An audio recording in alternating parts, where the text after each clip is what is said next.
So I was reading Amedkar on Caste. My reading is from collected works, complete works of Amedkar, Volume 1, published by Maharashtra government, and it is freely available in net. You can also download it and study.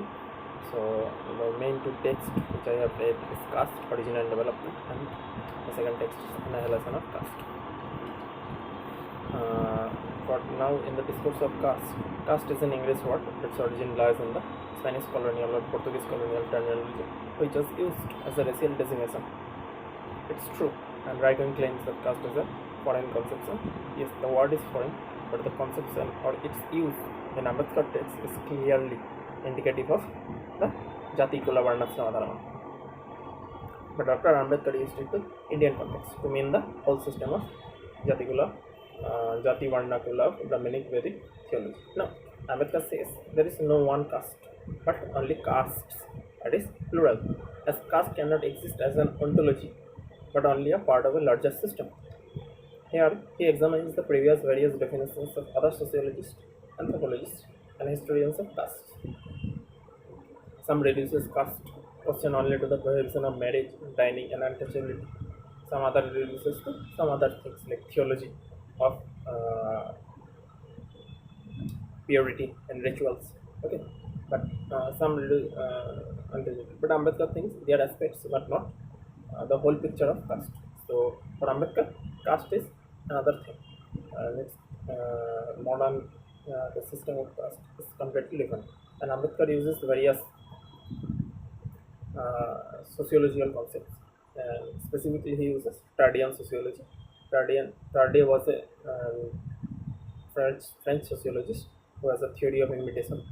Ambedkar uses that theory to describe how caste is formed and create a new sociological category, that is hierarchical inequality. Okay. And he also uses as a solution to the system of caste some of the pragmatic philosophy. Okay.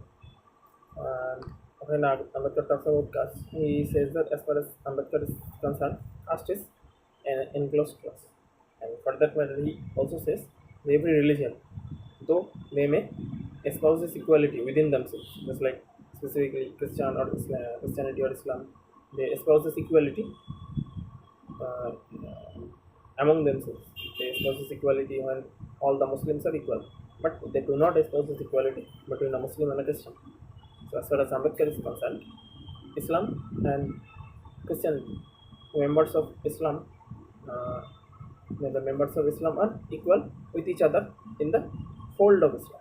So there is equality in the fold of Islam, but outside of the fold you go, or outside of the class you go, you are not equal. So Christianity and Islam Christian vis-a-vis Islam is not equal. So they are also enclosed class. Thus they are also acts like caste. Okay. Here he also says that if someone does not want that enclosed class, that doesn't matter, because if you are here and there is some other religion, they all close their doors upon you. All of the neighbors of you close their doors. They cannot let you enter their house. So by definition of their closed doors, or the border of their closed doors, makes your home or your enclosed space. So you become also enclosed. So if you want or don't want, everybody wants to be enclosed class. Thus, who doesn't want, they become also the enclosed class.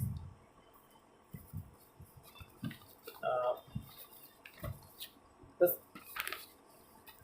Ambedkar contradicts or denies. Ambedkar also denies the Periodist theory of caste as a race. Okay, the Periodist or the Dravidian hypothesis is that caste happened because Aryan conquerors subjugated Dasas, the non-Aryans. So non-Aryans becomes the lower class and Aryans become the upper class. In want of not intermixing or preserve blood purity, and also to extract labor and suppress them eternally, created a system and tied it with religion as to place it beyond questioning, interrogation, or criticism. This theory is central to Periyar's and Dravidian ideology, and Ambedkar completely denies because Ambedkar says if its caste is pertains to race, if caste pertains to race, then why is there a black Tamilian Brahmin and a white Punjab lower caste people? So, for Ambedkar, the caste is not racial because there are so many interventions happen in India and Indian history that we cannot say anybody is pure Aryan race or any other race. There is much debate around this conception of Aryan race or race, that is a matter of fact. But in the 19th century, this is given. Everybody believes in this. Okay, even Swami Vivekananda to Mahatma Gandhi to Ambedkar, everyone talks in terms of this racial categorization. Okay, this was given after Second World War. It's tied to the Nazism and the whole debacle of Jewish Holocaust, and the whole thing was so immoral that talk of race became pariah in our discourse. But I do not want to say race is something real, but the conception of it is very real in 19th century. So all the philosophers, all the political theorists, all talks about in race. But Ambedkar completely denies it. He says in India nobody is completely a pure race. There is no pure race. Everybody is mixed of something, and their culture here, everything is this. So the caste system is not dependent upon that race. Okay. But this is wrong. There is no racial affinity between a Punjabi Brahmin and a Madrasi Brahmin. If race is a thing, if it exists, then there is more racial affinity between a Brahmin and a Shudra and a Kshatriya and a Dalit of the same province vis-a-vis a Brahmin of a province, a Brahmin of a province with another province. Okay. For Ambedkar, every caste, even the Brahmins of high degree, is also of mixed gene. Here, Ambedkar in preface and letters exchange attached in front of his annihilation of caste says a rule he does not wish to be part of a reformation of Hindu society led by Savarna Hindus such as Jati-Kula-Gotra-Varnashramadharma. Here he says whatever the reformers of Hinduism arose in 19th, 18th or 19th century British India, they are all Savarna and they did nothing to eradicate the caste system as to the reform Hindu society. They reform only those parts that benefited those upper caste people. Amedkar provides explanation for the reluctance of Savarna Hindus to eradicate castes. He says reform in Hindu culture has two primary categories: reformation of Hindu family and reformation of Hindu society. Now, they only focused on Savarnas, Hindu reformers, that's like Ram Mohan Vidyasagar, etc., Arya Samajist, and Jawaharlal Mandal, etc., Gandhi. They only focused on the first because first is Hindu family, so to say, Hindu family. So it is within the experiential sphere of the upper caste Hindus. Thus, they felt it within their lived experience, so they tried to reform it. Also, the subconscious want of privilege prevented them to dismantle the societal part of the Hindu system, so to say, as caste system, the very system that granted them privileged position. Sati, widow remarriage, ban and child marriage are all part of the reform of Hindu family, not reform of Hindu society, which primarily concerns with eradication of caste, as it is the acme of social levels in India, and it is still today. Now, let's go back to the origin of the system espoused Ambedkar in as espoused by Ambedkar in caste original development. He says caste develops because of many factors, and it is an imitative character. This imitative character, he was talking in the terms of Tardian sociology. Imitation is a sociological concept developed by French sociologist Gabriel Tarde. Tarde developed various laws of imitation of society. They are, as I have understood, is first one, in a society, lower socioeconomic groups imitate the customs, rituals, etc. of higher socioeconomic groups. Thus, aristocracy imitated the sovereign, secular or divine. Populace imitate the aristocracy. Second rule is imitation is inversely proportional to the distance, spatial and social, between the groups. Means that if someone is closer to the higher, if the aristocracy is closer to the sovereign, the aristocracy will imitate the sovereign more vigorously and more closely. But if the soldier will not imitate the sovereign that vigorously, that as a aristocrat. So it is inversely proportional to the distance between the groups, whereby if the distance is greater between the groups in the social hierarchy or in spatial hierarchy. Okay, there is the king, there is aristocrat, and there are other groups. Okay, if there is any distance between them, the imitation of upper group will be inversely proportional. That means the lower group will imitate less and less of upper groups practices, cultures, rituals, or things. Okay, in general. And the third rule is imitation is proportional to the importance of customs, norms, ritual, etc. in the higher socioeconomic groups. And also, third rule is this imitation is also proportional, which specific custom, specific ritual is more vigorously imitated, which has more importance for the higher classes or higher socioeconomic groups. Now, so we can say if imitation is proportional to distance between the groups, distance inversely proportional to distance between the group, and imitation is proportional to the importance, qualitative and quantitative, of customs, norms, and rituals in upper groups. Okay, these three laws, Ambedkar applies it to the system of caste. Ambedkar applies it to the development of various castes. Notice, it's not the origin but on the development. It does not say how caste originate, but how caste develop. That means it's like evolution. Evolution explains why there is various species, but it doesn't explain the origin of life. Here, it also Ambedkar explains the development of modern caste from the Varnashramadharma, but it doesn't explain the what is the origin of caste. Okay,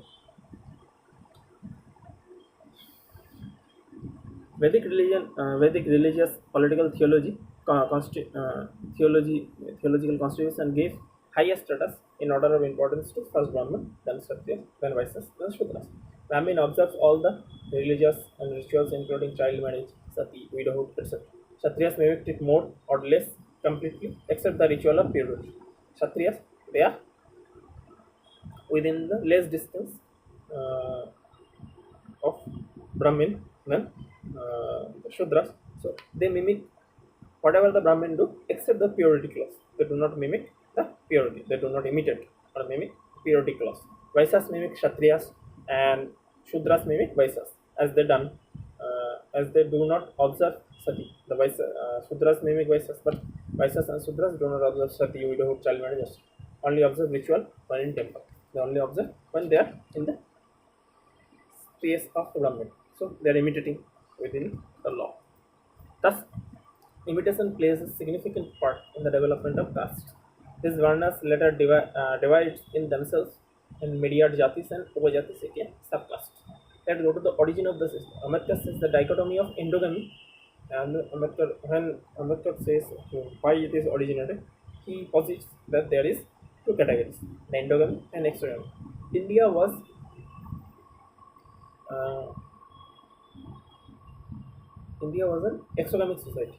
The Vedic people, they abhorred endogamy. They do not uh, they do not support the marriage of between sisters or brothers, or sisters or brothers in the family. So there is a extreme displeasure of endogamy. But in the caste sense, we will see there is a endogamy. So the Vedic people avoid endogamy, thus they banned marriage between the same gotras, clan, family, expanded family. That means gotra. But they also do not want to mix with those people whom they consider ritually impure than them. So thereby, they, in the context of family to family, they become exogamous. They do not marry within the family. But whoever is ritually impure, so to say, Brahmins want to be ritually pure, completely pure, and every other varnas is less and less imitative of Brahmins. So they will uh, ritually be more impure than the Brahmins. So Brahmin will close himself as a caste himself to endogamy. So it is the imposition of endogamy upon exogamy that creates the modern caste system of India. It's very original original thinking in the Ambedkar parts. Thus, they become endogamous vis-a-vis those lower class of specific workers. That is Vaishyas, Kshatriyas, and Shudras. Now, thus, whatever I say, the Brahmins is the highest socioeconomic class or the epitome of the imitation. So everyone will imitate the Brahmins. So when Brahmins enclose themselves into a class by imposition of endogamy onto exogamy, okay, they became the epitome, and everyone else tried to imitate that because of the laws of imitation as exposed by Gabriel Tarde and quoted by Ambedkar. Thus, Ambedkar says it is the juxtaposition or imposition of endogamy upon the exogamatic structure of, of the Vedic society created the system of caste or Varna Jati Kula Gotra system. So, this is Ambedkar's